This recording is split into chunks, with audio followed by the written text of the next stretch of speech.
آج کا جو خطبہ جمعہ ہے اس کا موضوع اخلاقیات ہے۔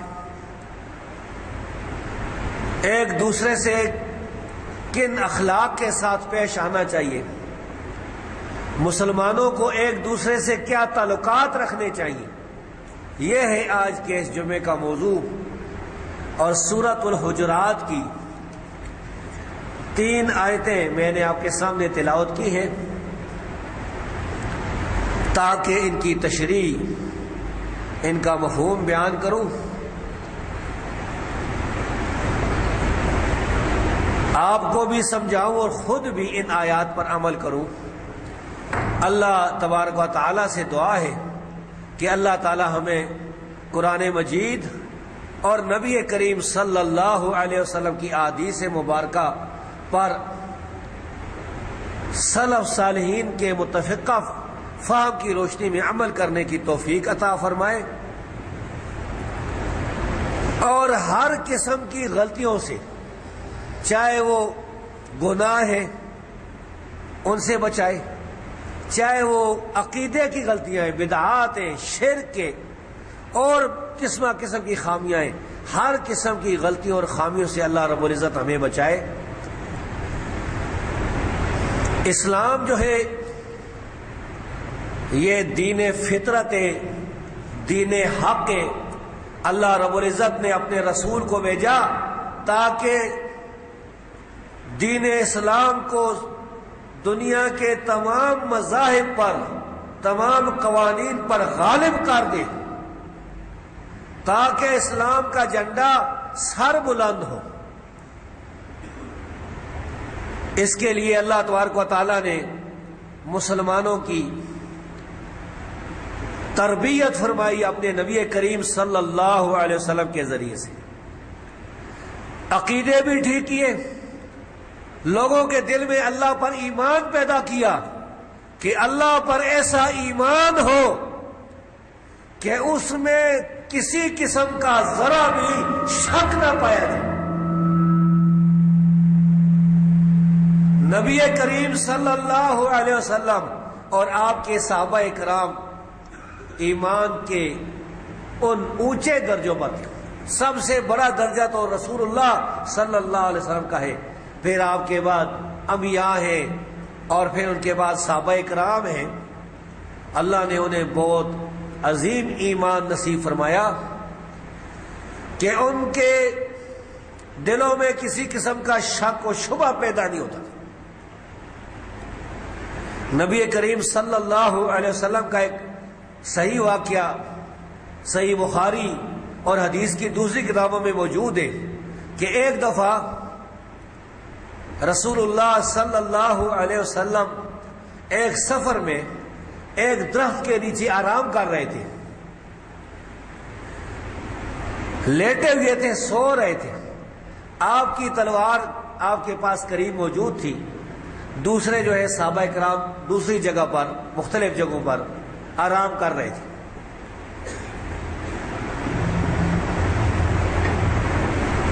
اتنے میں ایک کافر، ایک غیر مسلم آ گیا۔ صحابہ کرام سوئے ہوئے ہیں، رسول اللہ صلی اللہ علیہ وسلم بھی سوئے ہوئے ہیں، وہ آ گیا۔ اس نے آ کر وہ تلوار لے لی۔ نبی کریم صلی اللہ علیہ وسلم کی جب آنکھ کھلی تو دیکھا کہ سر کے قریب ایک کافر موجود ہے، کھڑا ہے، اور اس کے ہاتھ میں تلوار ہے۔ تو اس نے کہا کہ اے محمد صلی اللہ علیہ وسلم، یہ ہم اپنی طرف سے کہتے ہیں، اس نے تو صرف آپ کا نام لیا تھا، کیونکہ ہم پر یہ ضروری ہے کہ ہمارے نبی پاک صلی اللہ علیہ وسلم کا جب نام لیا جائے تو آپ پر درود پڑا جائے۔ بخیل ہے وہ شخص جو پھر آپ پر درود نہیں پڑتا، آپ کا ذکر کیا جائے، نام لیا جائے۔ انہوں نے کہا کہ تجھے آج میرے ہاتھ سے کون بچائے گا؟ یہ وہ وقت ہوتا ہے کہ انتہائی خوفناک صورت ہوتی ہے، جب انسان کو موت سامنے نظر آ رہی ہو، کافر ہے، اس کے ہاتھ میں ہتھیار موجود ہے، اسلحہ موجود ہے، حملہ کرنا چاہتا ہے، کہتا ہے کہ کون بچائے گا؟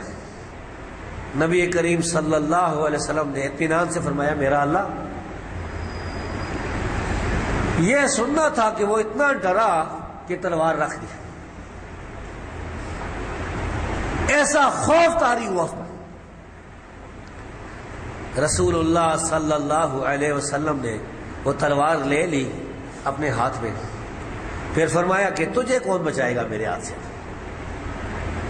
تو اس نے کہا انت، کہ آپ ہی مجھے بچائیں گے، اگر آپ نے مارا تو مارا گیا، آپ نے چھوڑ دی بچ جاؤں گا۔ آپ نے کہا نہیں، تجھے اللہ بچائے گا۔ اس کے بعد صحیح بخاری کی حدیث سے معلوم ہوتا ہے کہ مسلمان ہو گیا، کیونکہ وہ گیا واپس اور کہنے لگا جئتکم من عند خیر الناس، میں اس آدمی کے پاس سے آیا ہوں جو کہ سب سے بہترین انسان ہے۔ پھر وہ لوگ بھی مسلمان ہوئے، اسی قبیلے والے۔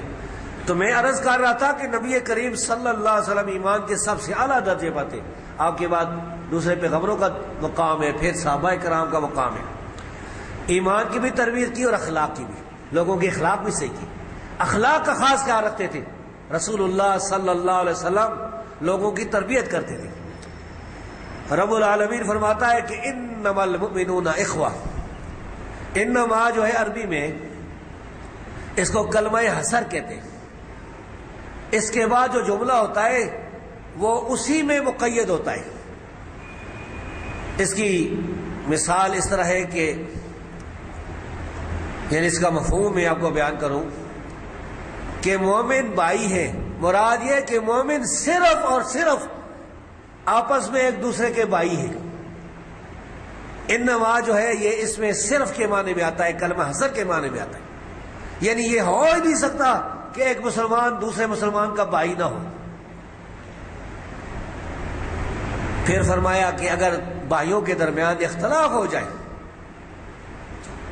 کوئی جھگڑا ہو جائے، اختلاف ہو جائے تو صلح کرو، یہ سب سے بہترین طریقہ ہے، اللہ رب العزت نے اس کا حکم دیا ہے۔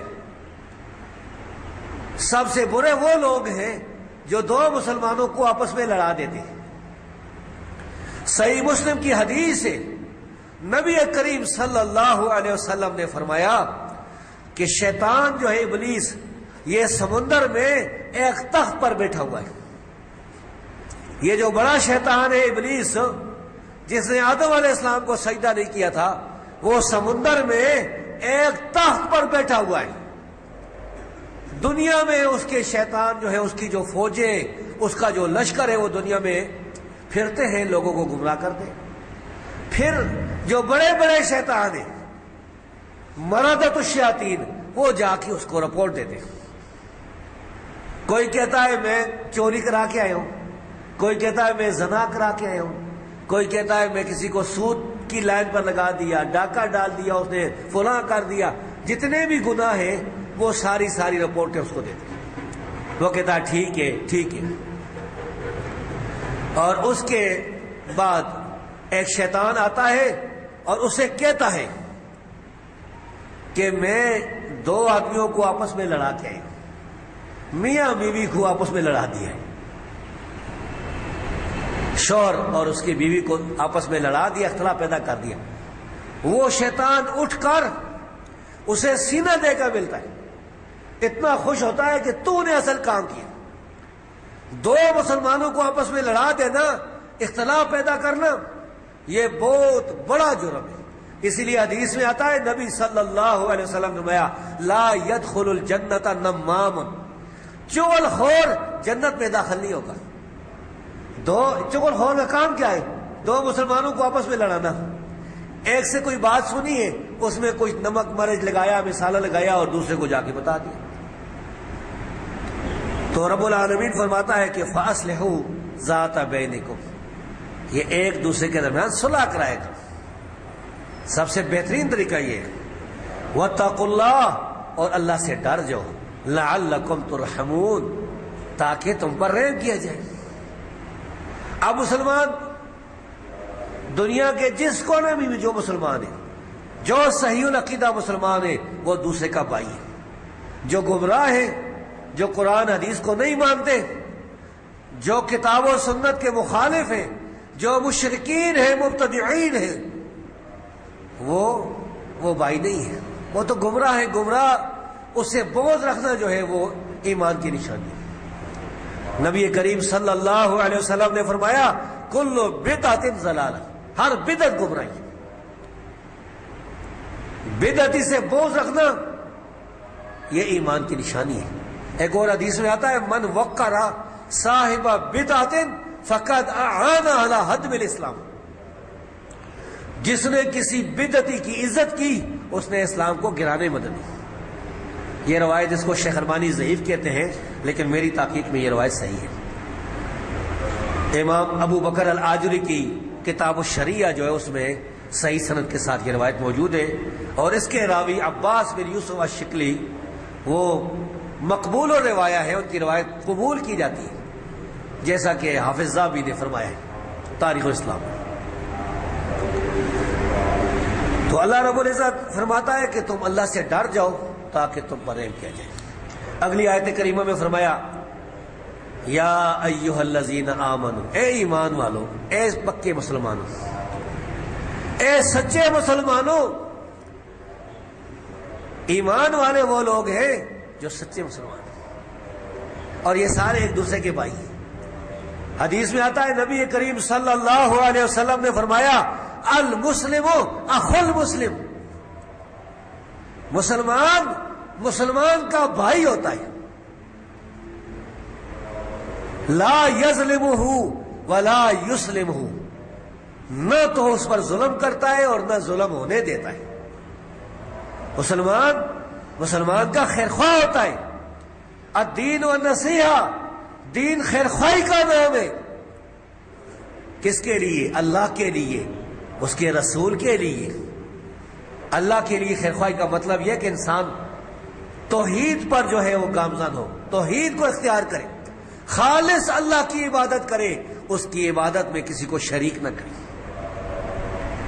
اللہ کی کتاب پر عمل کرے، اللہ کے کلام، اس کلام پر عمل کرے۔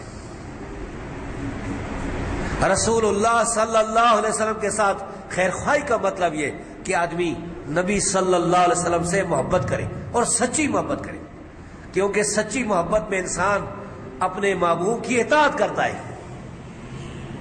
جو اپنے محبوب کی، اپنے پیارے کی اطاعت نہیں کرتا، اس کی بات نہیں مانتا، وہ اپنی محبت میں سچا نہیں ہے، جھوٹا ہے وہ شخص۔ رسول اللہ صلی اللہ علیہ وسلم کی خیر خواہی یہ کہ رسول سے سچی محبت کی جائے، آپ کی اطاعت کی جائے، آپ کی حدیثوں پر جو صحیح حدیثیں ان پر عمل کیا جائے۔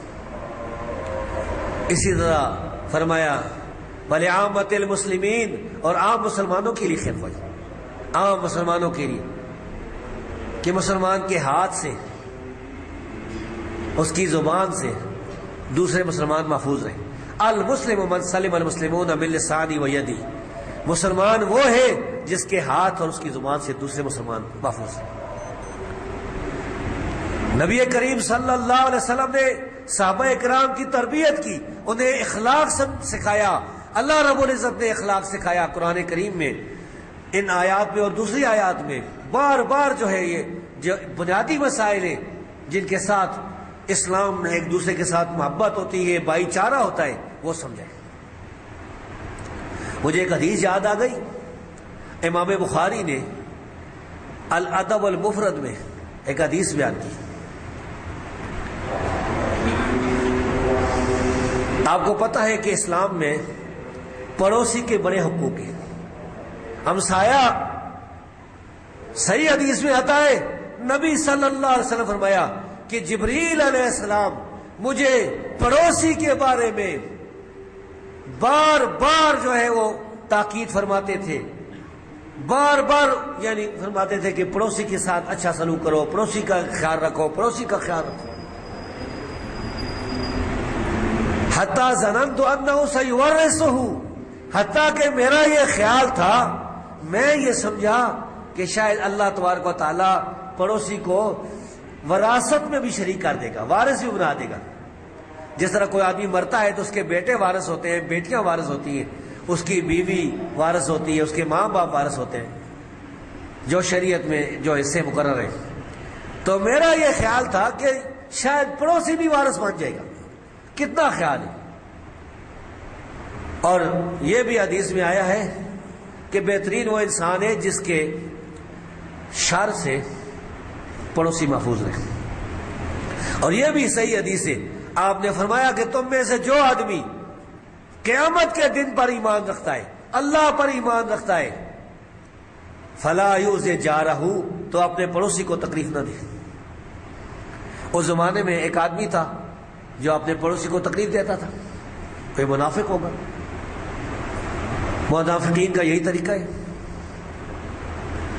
تو صحابی جس کا اس کے ساتھ گھر تھا وہ نبی کریم صلی اللہ علیہ وسلم کے پاس آیا اور آ کر شکایت کی. کہا کہ یا رسول اللہ صلی اللہ علیہ وسلم, یہ میرا پڑوسی مجھے تنگ کرتا ہے, میں بہت ہی پریشان ہوں, بڑا ہی بد اخلاق ہے, مجھے تنگ کرتا ہے, بڑی تکلیف میں. اور اس طرح کے پڑوسی ہوتے ہیں آج کل بھی. اللہ تبارک و تعالیٰ کسی کو ایسا پڑوسی نصیب نہ کرے. ایسا بھی ہو سکتا ہے کہ وہ ساری رات گانے ہی لگا کے وہ سنتا رہے.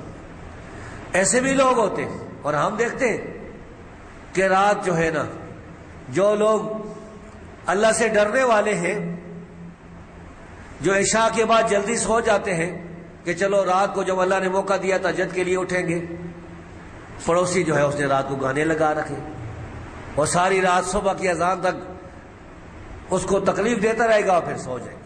نہ کوئی نماز نہ کچھ.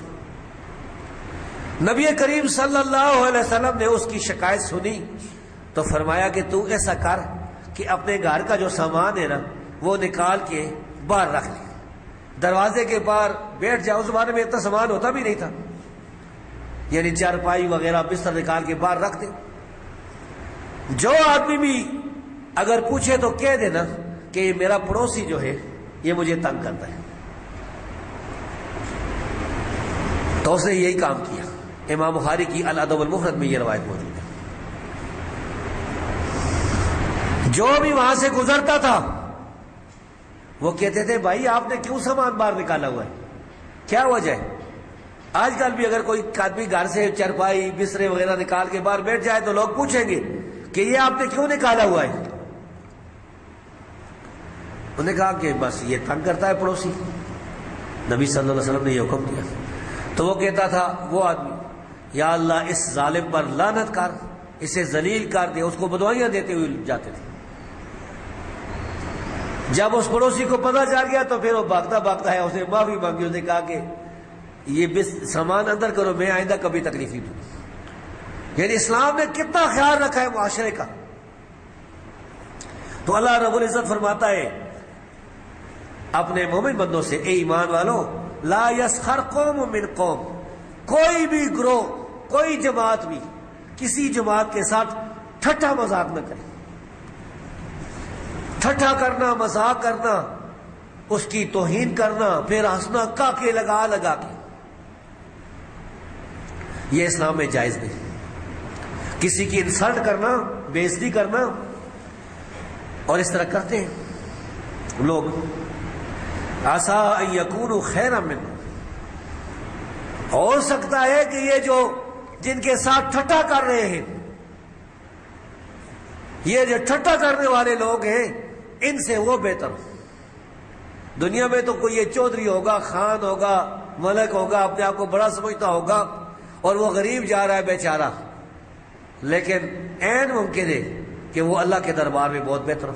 اور ظاہر ہے کہ جو اللہ سے ڈرنے والا ہے, رسول سے محبت کرنے والا ہے, قرآن حدیث پر چلنے والا ہے, اگر وہ غریب آدمی ہے, چاہے وہ کسی قوم کا آدمی ہے, اللہ کے ہاں اس کا بہت بڑا مقام ہے. اور جو اللہ کا باغی ہے اس کی تو مچھر کے پر کے برابر اس کی کوئی حیثیت نہیں اللہ کے ہاں. وَلَا نِسَاءٌ مِّن نِسَاءٍ, اور نہ عورتیں عورتوں کے ساتھ مذاق کریں. عام طور پر یہی ہوتا ہے, مرد مردوں کے ساتھ مذاق کرتے ہیں. کوئی جا رہا ہے, اور کئی ایسے بد نصیب ہیں کہ اگر کوئی صحیح العقیدہ جا رہا ہے تو اس کے ساتھ اگر اس کی سلوار ٹخنوں سے اوپر ہے تو بڑا ہی مذاق کرتے، کیوں پانی آ گیا ہے، کیا بات ہے، وغیرہ وغیرہ. کبھی داڑھی کے ساتھ مذاق. کئی ایسی باتیں جو ہے وہ صریحاً کفر ہوتی ہیں، جو مسلمانوں کے شعار ہیں، شعار میں سے کسی شعار کا جو مذاق اڑائے گا وہ کفر میں گر جائے گا. اللہ رب العزت نے کہا وَمَن يُعَظِّمْ شَعَائِرَ اللَّهِ فَإِنَّهَا مِن تَقْوَى الْقُلُوبِ، جو اللہ کے شعار کی تعظیم کرے گا، عزت کرے گا، یہ تقوی کی بات ہے. عَسَىٰ أَن يَكُنَّ خَيْرًا مِنْهُنَّ، قریب ہے کہ وہ جن کا مذاق اڑایا جا رہا ہے وہ ان سے بہتر ہو. ایک حدیث میں آتا ہے کہ نبی کریم صلی اللہ علیہ وسلم کی زوجات مطہرات میں سے ایک بیوی نے کسی دوسری کے بارے میں کہہ دیا تھا کہ قصیرہ، وہ چھوٹے قد کی ہے، چھوٹے قد کی. رسول اللہ صلی اللہ علیہ وسلم اس پر بڑے ناراض ہوئے تھے. فرمایا تھا کہ تو نے ایسی بات کی ہے کہ اگر یہ سمندر کے پانی میں ڈال دی جائے تو سارے پانی کو گندا کر دے. کسی کی توہین کرنا، کسی کی غیبت کرنا، غیبت کا تو آگے ذکر آ رہا ہے.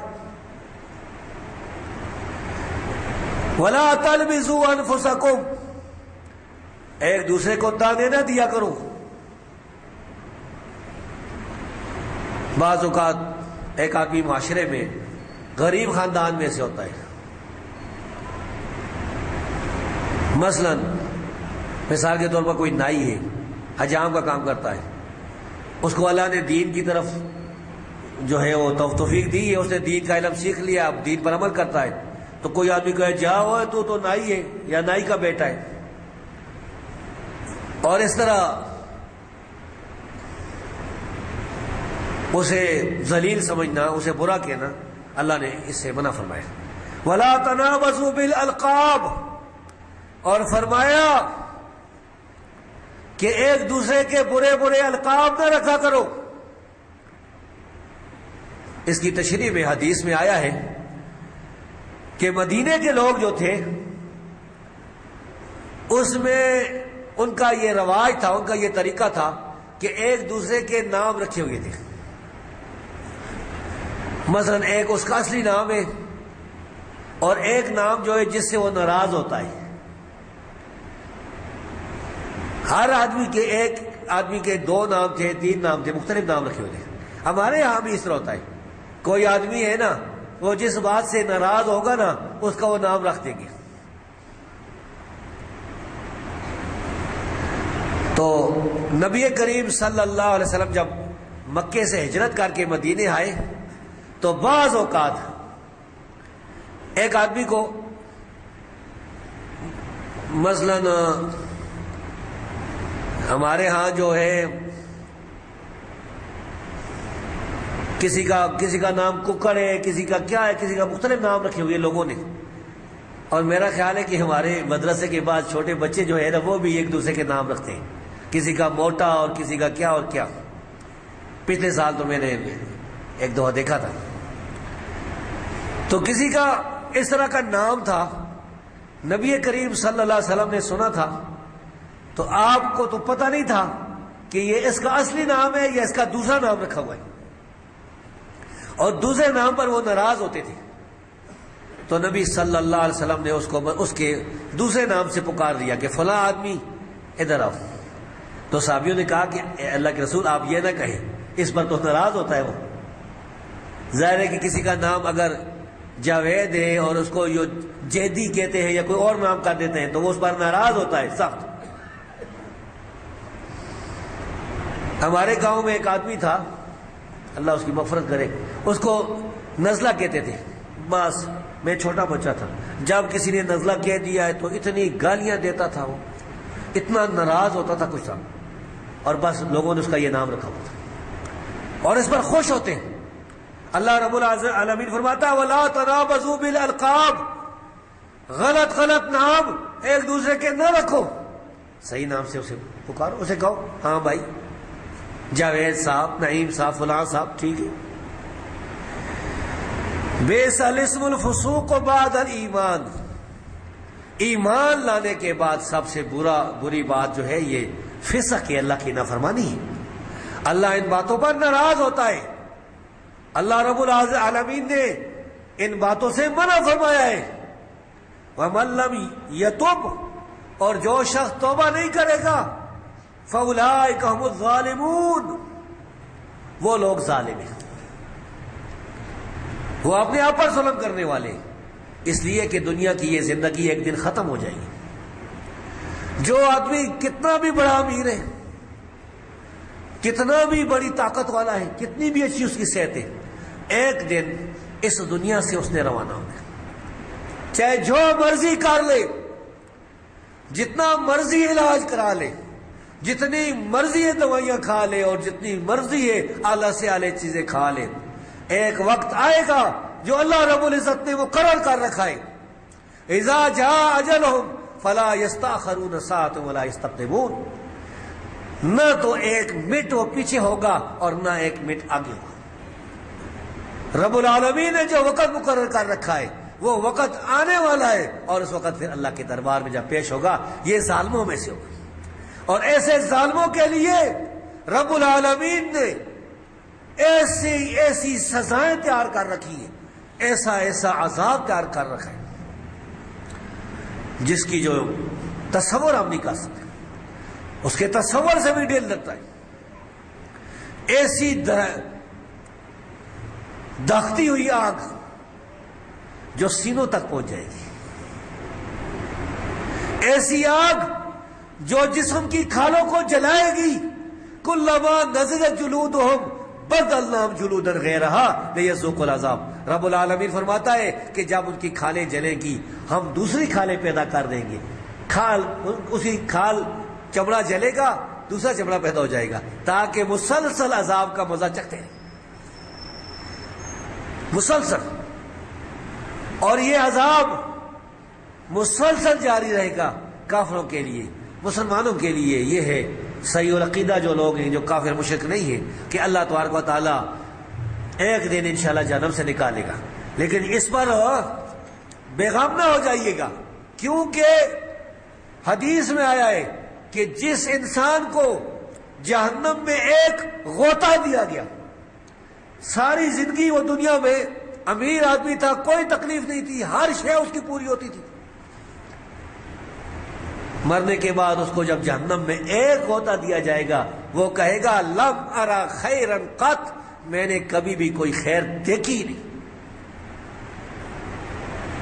سب وہ خوشیاں ساری چیزیں بھول جائے گا۔ تو ایسی جہنم، اس کے اندر اگر ایک سیکنڈ کے لیے، ایک منٹ کے لیے بھی اگر غوطہ کسی کو مل گیا تو بھائیو اسے کوئی برداشت نہیں کر سکتا۔ تو موت کا وقت قریب ہے، اس سے پہلے ہمیں اپنی اصلاح کرنی چاہیے، ہمیں اپنے عقیدے صحیح کرنے چاہیے، اپنا ایمان صحیح کرنا چاہیے، اپنے اخلاق صحیح کرنے چاہیے۔ رب العالمین نے اور اس کے رسول صلی اللہ علیہ وسلم نے جو ہمیں فرمایا اس پر عمل کرنا چاہیے۔ اسلام نے اخلاق کے ہر قسم کی جو باتیں وہ سمجھائی ہیں۔ والدین کے ساتھ کیا تعلق ہونا چاہیے یہ بھی بتا دیا، بچوں کے ساتھ کیا ہونا چاہیے، دوسرے لوگوں کے ساتھ کیا تعلقات ہونی چاہیے، سب موجود۔ نبی کریم صلی اللہ علیہ وسلم کی مشہور اور صحیح حدیث ہے، رسول اللہ صلی اللہ علیہ وسلم سے پوچھا گیا کہ ای العمل افضل، اعمال میں سے، کاموں میں سے سب سے بہتر کام کون ہے؟ آپ نے فرمایا الصلاۃ لوقتہا، وقت پر نماز پڑھنا۔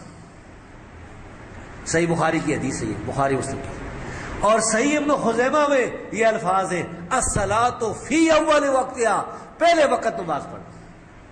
یہ سب سے بہترین طریقہ ہے، پہلے وقت نماز پڑھنا۔ کوئی پتہ نہیں کہ موت کا فرشتہ کس وقت آ جائے، وقت داخل ہو گیا تو پھر لیٹ پڑھنا، اول وقت پڑھنا۔ جمعہ تو اتنا اول وقت ہے کہ جمعہ پڑھ کے صحابہ کرام جب جاتے تھے گھروں کو تو سایہ نہیں ہوتا تھا دیواروں کا، اتنے اول وقت پڑھتے تھے اللہ کے فضل سے۔ اب بھی سعودیہ میں 12:30 بجے، 1:45 بجے 1 بجے سے تو زیادہ میں نے لیٹ پورے سعودی عرب میں کہیں جمعہ دیکھا ہی، اور ہم نے جو حضروں میں شروع کیا اللہ کے فضل سے 30 سال ہو گئے، 12:30 سے لے کر 1 بجے تک لوگ آتے ہیں، نہیں آتے 1 بجے جو ہے اول وقت، باقی بھی نمازیں جو نماز کا وقت داخل ہو جائے کوئی پتہ نہیں موت کا فرشتہ کس وقت ہے۔ میرا ایک دوست بتا رہا تھا پنڈی کا واقعہ ہے، ایک آدمی بیمار ہو گیا تو اس کو چارپائی پر ڈال کر اسپتال لے کے جا رہے ہیں، چارپائی لوگوں نے اٹھائی ہوئی ہے، راستے میں اس کا دوست تھا، اس نے اس کو روک لیا چارپائی کو، اس نے کہا کدھر جا رہے؟ انہوں نے کہا بیمار، اسپتال لے کے جا رہے۔ انہوں نے کہا اللہ اس کو شفا دے۔ انہوں نے کہا دیکھو یہ بیمار ہے، کوئی پتہ نہیں، اور میں صحت مند ہوں کہ میں پہلے مار جاؤں اور یہ بعد میں مرے۔ اس کے بعد اس کو اسپتال لے گیا، اور یہ آدمی اوپر چڑھا، یہ شٹرنگ کا کام کرتا تھا، بڑا مستری تھا، چھت کے اوپر لنٹر ڈالنا تھا نا، سریے وغیرہ ڈالے ہوئے تھے، تو سریے رکھے جا رہے تھے، اور سریے کے اس کے مزدور کام کر رہے تھے، تو انہیں ایک سریا پکڑ، انہوں نے کہا وہ یہ سریا صحیح نہیں رکھ رہے، اس طرح سریا اٹھایا ہے، اوپر سے لوہے کا سریا بجلی کی تار کے ساتھ لگائی، اسی جگہ پر مار دیا۔ وہ بہت بڑی بجلی کی جو تار ہوتی ہے، اس کا جو بہت زیادہ وولٹیج تھا، تو موت کا تو کوئی وقت پتہ نہیں۔ کتنے ہمارے ساتھ چھوٹی عمر والے بچے، چھوٹی عمر والے لوگ جو ہے وہ دنیا سے چلے گئے ہیں، یہ نہ سمجھے گا۔ تو اللہ کے دربار میں پیش ہونا اخلاق اسلام نے سکھایا۔ تو میں عرض کر رہا تھا کہ نماز اول وقت پڑھو، پھر پوچھا کہ اس کے بعد کون سا عمل جو سب سے بہتر ہے؟ فرمایا کہ بر الوالدین، والدین کے ساتھ نیکی کرنا، ماں باپ کے ساتھ نیکی کرنا۔ حدیث میں آتا ہے نبی کریم صلی اللہ علیہ وسلم سے پوچھا گیا کہ میں کس کے ساتھ نیکی کروں؟ آپ نے فرمایا اپنی ماں کے ساتھ، اپنی ماں کے ساتھ، اپنی ماں، 3 دفعہ فرمایا، 3 دفعہ ماں کا حق ہے، ثم ابا کا، پھر باپ کا۔ اور ماں اور باپ،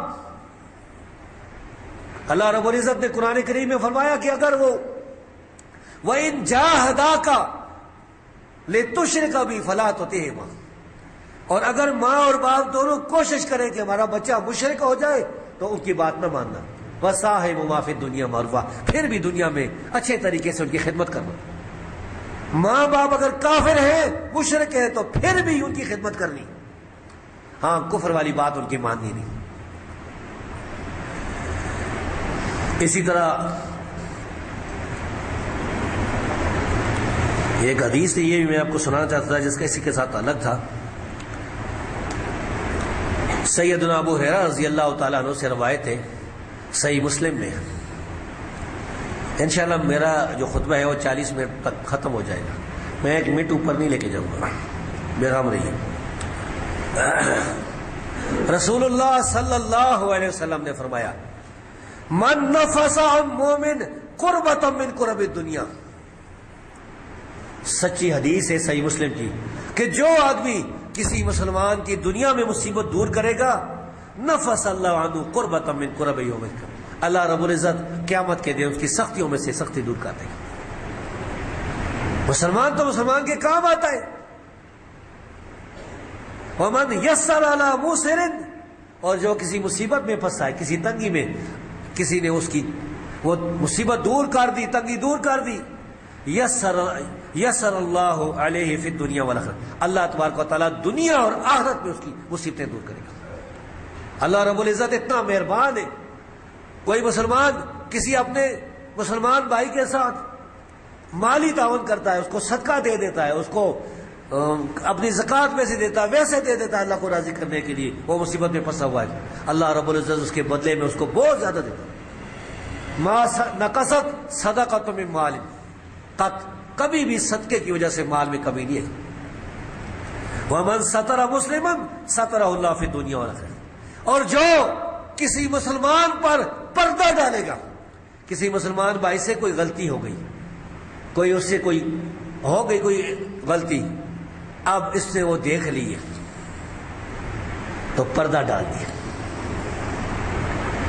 ہمارے ہاں عام طور پر یہی ہوتا ہے کہ کسی کی کوئی غلطی پتہ چل جائے، پھر اس کو آرام ہی نہیں آتا جب تک سب لوگوں کو پتا، جو بھی ملے گا اس کو کہے گا کہ فلاں آدمی یہ ہے، اس نے یہ کیا ہے۔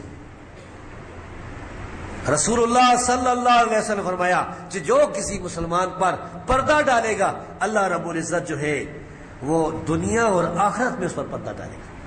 سترہ اللہ فی الدنیا والآخرہ واللہ فی عون العبد ما کان العبد فی عون اخیہ. جب تک بندہ اپنے کسی مسلمان بھائی کے ساتھ تعاون کرتا ہے، اس کے ساتھ مدد کرتا ہے، یہ مدد کرنا یہ ما تحت الاسباب ہے. ما تحت الاسباب، ایک دوسرے کے ساتھ تعاون کرنا، یہ تو قرآن سے ثابت، حدیث سے ثابت. تو اللہ رب العزت اس کی مدد کرتا ہے. اور پھر فرمایا وَمَنْ سَلَكَ طَرِيقًا يَلْتَمِسُ فِيهِ عِلْمًا سَهَلَ اللَّهُ بِهِ طَرِيقًا إِلَى الْجَنَّةِ. جو آدمی علم حاصل کرنے کے لیے کسی راستے پر چلتا ہے اللہ رب العزت اس کا جنت کی طرف راستہ آسان کر دیتا ہے. علم حاصل کرنے کے لیے بچے جب آتے ہیں قرآن سیکھنے کے لیے، یہاں مثلا مدرسے میں آ گئے، دوسرے مدرسوں میں دین سیکھنے کے لیے، قرآن و حدیث سیکھنے کے لیے، علم حاصل کرنے کے لیے. اسی طرح جمعے کے دن جمعے کا خطبہ سننے کے لیے بھی جو آتا ہے اس کے لیے اللہ رب العزت جو ہے اس جنت کی طرف راستہ اس کا آسان کر دیتے ہیں. لیکن یاد رکھیں جمعے کے دن خطبے کے لیے یہ 1:30 بجے نہیں آنا، جس وقت خطبہ شروع ہوتا ہے اس وقت آنا چاہیے. جب خطبہ شروع ہو جاتا ہے تو پھر فرشتے رجسٹر لپیٹ لیتے ہیں. لوگوں کی یہ عادت ہے کہ وہ گھروں میں بیٹھے رہتے ہیں، فضول باتیں کرتے رہتے ہیں. اپنا اگر کوئی ذاتی کام ہو تو اس کے لیے پھر وہ پہلے جاتے ہیں. اگر کسی عدالت میں حاضری ہے، کسی نے ایئرپورٹ پر جانا ہے تو وہ اپنے وقت سے پہلے بھی. میں یہ سمجھتا ہوں کہ جو لوگ صبح کی نماز نہیں پڑھتے سوئے رہتے، بس نیند آئی ہوئی ہے. اگر ان کا کسی دن کوئی فلائٹ ہو، مثلا کل جانا ہے، تو پھر وہ صبح سویا ہو نہیں ہوگا، پھر اسے 2 گھنٹے پہلے ہی اٹھ جائے گا وقت سے. اصل میں دل میں اللہ کا ڈر اور جذبہ پیدا ہو، اطاعت کا جذبہ پیدا ہو، اللہ رب العزت توفیق دیتا ہے. میں آپ نے بتاؤں کہ مجھے ساری زندگی میں جب بھی پروگرام بنا کے سوتا ہوں نا کہ میں اتنے بجے اٹھوں گا، 4 بجے 5 بجے جتنا بجے کہ میں نیت کرتا ہوں اسی وقت بغیر الارم کے اٹھتا ہوں. مجھے کوئی الارم کی ضرورت نہیں. آدمی اگر اپنے دماغ میں دل میں ایک پکا یقین کر لینا، تجربہ کر کے دیکھیں، اللہ رب العزت اس کو اٹھا دیتا ہے. تو جو علم کے لیے آتا ہے بھائیو، علم کے لیے خاص طور پر جمعے کے خطبے کے لیے جو ہے وہ پہلے آئے، جمعے کی خطبے کی اذان سے پہلے مسجد پہنچ جائیں، مسجد میں آ کے 2 رکعتیں پڑھے بیٹھ جائیں. اس سے کوئی پہلے اگر کوئی اللہ کو توفیق دے تو زیادہ پڑھیں. عربوں میں یہ بڑا اچھا طریقہ ہے، 10:30 بجے ہی وہاں لوگ مسجد میں پہنچنے چھوڑ دیں. حرم میں تو جگہ ہی نہیں ملتی، جو لیٹ آتے ہیں ان کو تو پھر سڑکوں پر نماز پڑھنی پڑتی ہے. پھر فرمایا وَمَجْتَمَعَ قَوْمٌ فِي بَيْتٍ مِّن بُيُوتِ اللَّهِ يَتْلُونَ كِتَابَ اللَّهِ. اور جو لوگ بھی مسجدوں میں سے کسی مسجد میں بیٹھ کے اللہ کی کتاب پڑھتے ہیں. یہ کون ہے؟ یہ وہ لوگ ہیں جو قرآن یاد کرتے ہیں، پڑھتے ہیں، ناظرہ پڑھتے ہیں، حفظ کرتے ہیں، یا قرآن کا ترجمہ پڑھتے ہیں، قرآن کی تفسیر پڑھتے ہیں، یہ سارے. اور حدیث بھی چونکہ کتاب اللہ میں سے ہی ہے اس لیے حدیث پڑھنے والی بھی اس میں شامل ہے. وَيَتَدَارَسُونَهُ بَيْنَهُمْ، اور ایک دوسرے کو پڑھتے پڑھاتے ہیں.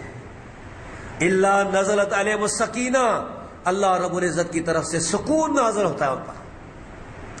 وَغَشِيَتْهُمُ الرَّحْمَةُ، اور رحمت جو ہے ان کو ڈھانپ دیتی ہے. اللہ کی طرف سے رحمت کی بارش ان پر ہونی شروع ہوئی.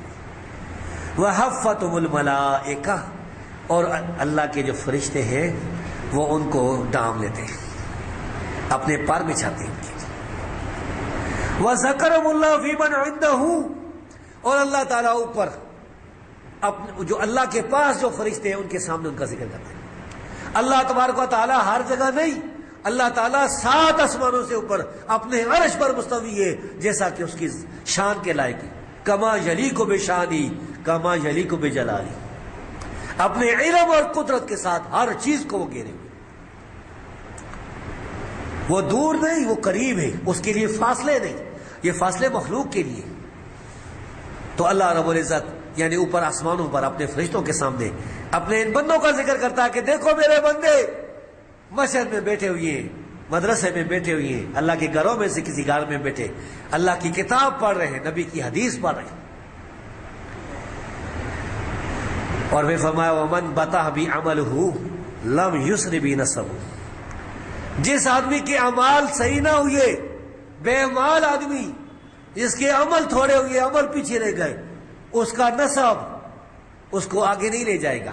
اس کا معنی یہ کہ کوئی اگر سید ہے، کوئی امام حسین کی اولاد میں سے ہے، کوئی امام حسن کی اولاد میں سے، کوئی سیدنا ابو بکر امام کی اولاد سے، کوئی امام عمر کی اولاد سے رضی اللہ عنہ اجمعین، تو اگر اولاد میں سے تو یہ نہ سمجھے کہ میں ان کی اولاد میں سے تو جنت چلا جاؤں گا۔ جنت جو ہے یہ اپنے اعمال کے ساتھ جانا ہے۔ کسی کی اولاد میں سے ہونا، نسب میں سے ہونا کہ فلاں میرا جو ہے وہ دادا پردادا بڑا شیخ الحدیث تھا، بڑا عالم تھا، بس میں بخشے جاؤں گا، مجھے بچا لیں گے، قیامت کے دن کوئی کسی کو نہیں بچا سکے گا۔ ایسا ہولناک دن آنے والا ہے جب پیغمبر بھی نفسی نفسی کہیں گے تو اس دن کوئی کسی کو نہیں بچا سکے گا۔ فرمایا کہ جس کے اعمال پیچھے رہے اس کو اس کا نسب نہیں بچا سکے گا۔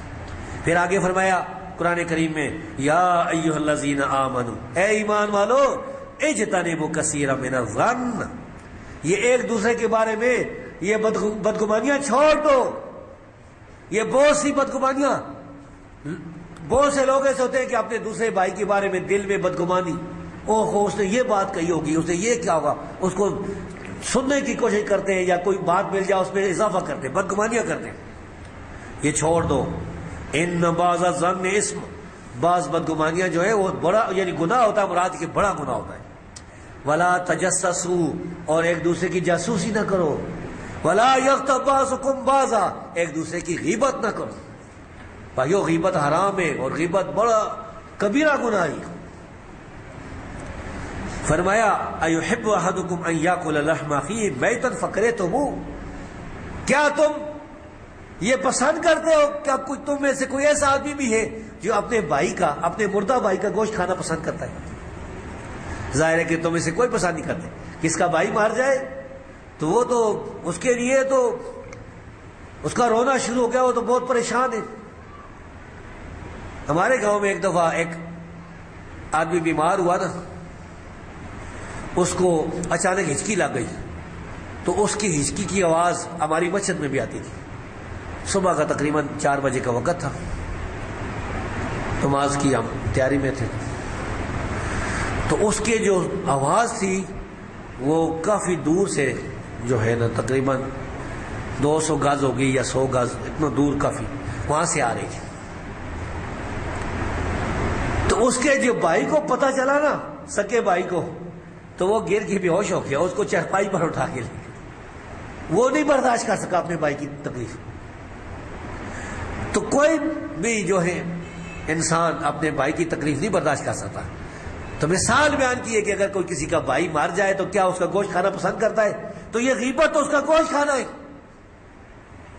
یہ تو ایسا جرم ہے کہ گویا کہ اپنے مردہ بھائی کا گوشت کھایا جائے۔ فَوَاتَّقُوا اللَّهَ، اور اللہ سے ڈر جاؤ، ان اللہ تواب الرحیم، بے شک اللہ رب العزت توبہ قبول کرنے والا۔ توبہ کرو۔ اسلام، دین اسلام بار بار لوگوں کو توبہ کی طرف جو ہے بلاتا ہے، توبوا الی اللہ۔ اللہ مہربان ہے، رحم کرنے والا ہے، وہ سارے گناہ معاف کر دے گا۔ سچی توبہ کرو، پھر اس کے قریب بھی نہ جاؤ۔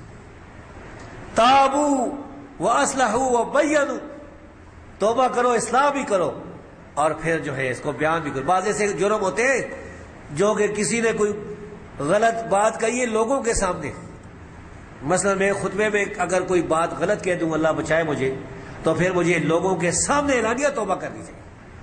اور اگر کوئی کسی سے غلطی ہوئی ہے تنہائی میں، عام لوگوں کو پتہ نہیں، تو لوگوں کو بتاتا نہ پھرے، اللہ کے سامنے توبہ کرے۔ اللہ رب العزت غفور الرحیم ہے۔ اگلی آیت میں فرمایا یا ایھا الناس انا خلقناکم من ذکر و انثی۔ پہلے تو دونوں آیتیں ایمان والوں کے ساتھ ہیں، اے ایمان والو، اے ایمان والو۔ اب ساری دنیا کے لوگوں کو کہا جا رہا ہے، یا ایھا الناس، اے ساری دنیا کے لوگوں، بے شک ہم نے تمہیں ایک مرد سے اور ایک عورت سے پیدا کیا۔ ایک مرد سے مراد آدم علیہ السلام ہے۔ اللہ تبارک و تعالیٰ نے آدم علیہ السلام کو اپنے دونوں ہاتھوں کے ساتھ مٹی سے پیدا کیا۔ پھر صحیح حدیث ہے کہ آدم علیہ السلام کی پسلی سے اللہ تعالیٰ نے ان کی بیوی ہوا علیہ السلام کو پیدا کیا. یہ دونوں مراد ہیں. وہ جو انگریزوں میں سے بعض کہتے ہیں کہ انسان بندروں سے بن گیا، ڈارون کی تھیوری، یہ بالکل جھوٹی بات ہے. یہ سارے مذہبوں کا انکار ہے. یہ اسلام کا بھی انکار ہے، یہودیت کا بھی، عیسائیت کا بھی، سارے مذہبوں کا انکار ہے. اور اس کی ان کے پاس ایک دلیل موجود ہے. اس زمین پر جتنے بھی انسانوں کی لاشیں، ڈھانچے موجود ہیں، جسم، ہڈیاں موجود ہیں، کوئی ایسا ثبوت پوری زمین پر نہیں ملا ہے، چاہے وہ کہیں کہ 10 لاکھ سال پہلے کبھی ہو، کہ جس میں انسان اور بندر کے درمیان کوئی درمیان میں کوئی مل جائے کہ کوئی آدھا انسان، کوئی انسان اور اس کی دمبی تھی. ایسا کوئی ثبوت نہیں. یہ پرویز جو منکر حدیث تھا، اس نے لکھا ہے عالمگیر افسانہ کتاب میں. وہ کہتا ہے کہ مسلمان جو کہتے ہیں کہ یہ آدم علیہ السلام سے سارے انسان پیدا ہوئے ہیں، یہ افسانہ ہے. وہ کہتا ہے انسانوں کی بنیاد جرثومہ ہے. ایک جرثیم تھا، جرثومہ تھا، اس سے ساری انسان پیدا ہوئے. کتنا ظلم ہے. یہ قرآن کا منکر ہے اور کہتا ہے کہ ہم قرآن مانتے ہیں، حال قرآن. تو رب العالمین فرماتا ہے کہ ہم نے تمہیں ایک مرد اور ایک عورت سے پیدا کیا، یعنی آدم اور حوا سے. وَجَعَلْنَاكُمْ شُعُوبًا وَقَبَائِلَ، پھر تمہارے قومیں بنا دی، تمہارے قبیلے بنا دیے. یہ پٹھان ہے، یہ سندھی ہے، یہ پنجابی ہے، یہ بلوچ ہے، یہ پاکستان کا رہنے والا، یہ افریقہ کا رہنے والا ہے، یہ فلاں ہے فلاں ہے. یہ جتنی بھی قومیں قبیلے ہیں، اللہ رب العالمین نے فرمایا کس لیے بنائے؟ لِتَعَارَفُوا، تاکہ تم ایک دوسرے کو پہچان سکو. یہ فلاں ہے فلاں خاندان میں سے. إِنَّ أَكْرَمَكُمْ عِندَ اللَّهِ أَتْقَاكُمْ، تم میں سے اللہ کے نزدیک عزت والے وہ لوگ ہیں جو زیادہ متقی ہیں، اللہ سے ڈرنے والے. ان اللہ علیم الخبیر، بے شک اللہ تبارک و تعالیٰ سب جاننے والا ہے، سب خبر رکھنے والا ہے.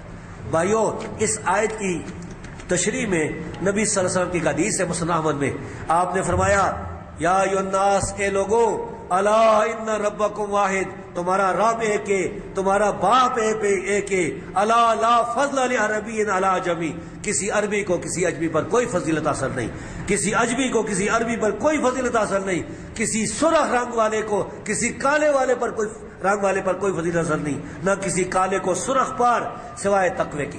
سارے انسان برابر ہیں، کسی کو کسی پر قوم کے لحاظ سے کوئی فضیلت نہیں، قوم کے لحاظ سے کوئی جنت میں نہیں جائے گا، سارے اعمال کی بنیاد پر جائیں گے. اللہ رب العزت سے دعا ہے کہ اللہ رب العزت ہمیں صحیح اعمال کرنے والا، صحیح عقیدے کے ساتھ رسول اللہ صلی اللہ علیہ وسلم کی سچی اطاعت کرنے والا اللہ رب العزت ہمیں بنائے، اور اللہ رب العزت ہمارے سارے گناہ معاف کرے. ظاہر ہے کہ ہر انسان سے غلطیاں ہوتی ہیں، کوئی انسان خطاؤں سے پاک نہیں سوائے پیغمبروں کے. پیغمبر معصوم ہوتے ہیں. تو اللہ رب العزت سے دعا ہے کہ اللہ رب العزت میرے بھی اور آپ کے بھی گناہ معاف فرمائے. اللہ رب العزت ہمیں قرآن اور حدیث والے راستے پر، کتاب و سنت والے راستے پر، اس راستے پر جس پر اللہ کے رسول چلے ہیں، رسولوں کے صحابہ چلے ہیں، تابعین چلے ہیں، سلف صالحین چلے ہیں، اللہ کے نیک بندے اولیاء چلے ہیں، اس راستے پر ہمیں چلے. اور سب کا راستہ قرآن اور حدیث والا راستہ ہی ہے. اس کے علاوہ باقی جتنے راستے ہیں بھائیوں، وہ دور لے جانے والے، جہنم کی طرف لے جانے والے. وَأَقُولُ قَوْلِي هَٰذَا وَأَسْتَغْفِرُ اللَّهَ لِي وَلَكُمْ وَلِسَائِرِ الْمُؤْمِنِينَ آمین یا رب العالمین.